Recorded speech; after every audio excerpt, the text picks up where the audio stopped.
Hi there! So today I wanted to talk a little bit about sciatica.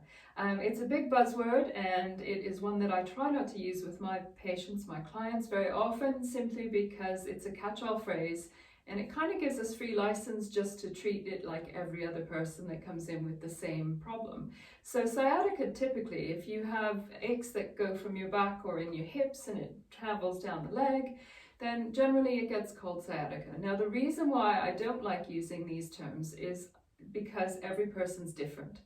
Every way that you've come into this situation is different. And so by giving you the same solution as the person beside you who may have completely different circumstances, it's really not doing you any justice at all. So I'm going to just demonstrate something, for example. So if I'm standing, and I tend to take my weight onto one leg all the time when I stand, I'm opening this hip up, so I'm making that glute more open, more stretched. The one on this side is going to be more closed. And so potentially, if we're closing down a glute and we're tightening up around the sciatic nerve, we could have problems down that side, and we also could be being forced over to the other side because we don't want to put weight through that leg. So what we would apply here is something that would try to open the space and try to make it easier for that nerve to travel through so that it's not getting stuck in something that's being compressed. Now, we could actually stand over top of something to protect it, and if in that case the glute is now open, and so if this glute's open, we don't want to stretch it further because it's already stretched. What we want to do is activate it so that it has the potential to move in both directions.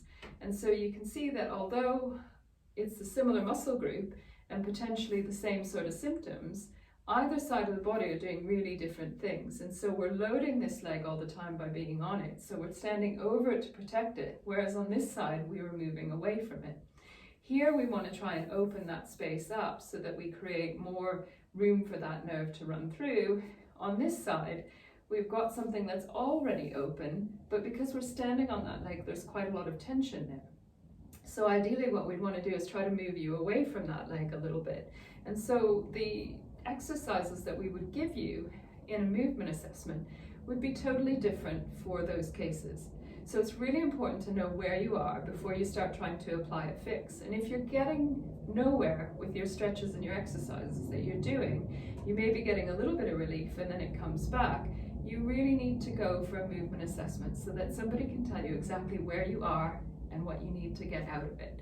And so if you'd like to work with me, if you like what you're hearing on my YouTube channel, please do get in touch. You can always book a discovery call with me. We can have a chat. We can just sort of see what it is that I can do to help you out.